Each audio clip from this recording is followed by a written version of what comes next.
High guys, ഞാൻ അപ്പിലു. അതിരാവിലെ തന്നെ ഞങ്ങൾ ഈ പോണത് ന്യൂസുകാര് വീഡിയോ കണ്ട ഉടൻ തന്നെ പോണ ആഗ്രഹിച്ച ഒരുപാട് മോഹിച്ച പാലക്കാട് തൃശ്ശൂർ ഹൈവേയിലെ റോഡിന്റെ നടുവിലൂടെ പോണ അക്കോഡേറ്റിൽ കുളിക്കാൻ. അക്കോഡേറ്റിന്റെ തൊട്ടടുത്തുള്ള വഴി കൂടെ വേണം മോളിക്ക് കയറാൻ. കേറുമ്പോ തന്നെ ഭയങ്കര എക്സൈറ്റഡ് ആയിരുന്നു. ഒരുപാട് എക്സൈറ്റഡ് ആയതുകൊണ്ടും നമ്മൾ നല്ല നായിക്കാട്ടായതുകൊണ്ടും വെള്ളം ഉണ്ടായിരുന്നില്ല മക്കളെ.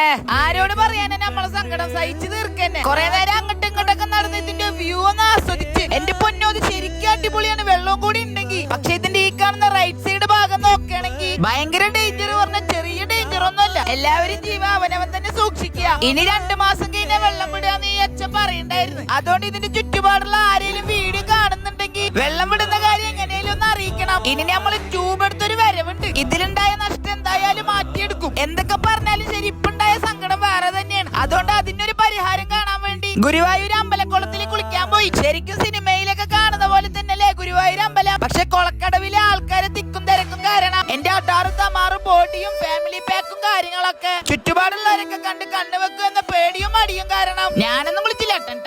ഇനി ആരൊക്കെ എന്തൊക്കെ കണ്ടാലും പറഞ്ഞാലും ഒരു കുഴപ്പമില്ല. ചാവക്കാട് ബീച്ചിലെ കടലമ്മന്റെ കൂടെ ഒരു പ്രാന്തം കുളിയും കുളിച്ച് ഉപ്പിന്റെ ഒരു മാതിരി പിരിപിരി ഹോട്ടലോട് കൂടി പോകുമ്പോഴാണ് സ്ഥിരം കൂട്ടപ്പിറപ്പ് മുത്തുമണി എണ്ണ കഴിഞ്ഞു. ഈ ചൂട്ടത്ത് തള്ളി തുടങ്ങിയതും അപ്രതീക്ഷിതമായിട്ടാണ് ഈ കാക്കാന്റെ വരവ്. എന്തപ്പോ പറയാ, ഒരുപാട് നന്ദിയും കടപ്പാടും. ഉപ്പര് വണ്ടി തന്നെ കയറി 3 കിലോമീറ്റർ അപ്പുറത്തുള്ള പമ്പിൽ പോയി എണ്ണ വാങ്ങി തിരിച്ചു കൊണ്ടുവിട്ടു. ഈ കത്തുന്ന വെയിലത്ത് നിങ്ങൾ തന്ന സഹായം എന്നെ കൊണ്ട് തിരിച്ചു തരാൻ പറ്റിയില്ലെങ്കിലും പഠിച്ചോന്റെ ഭാഗത്തു നിന്നുള്ള സഹായം എപ്പോഴും ഉണ്ടാവട്ടെ. അപ്പസലാം.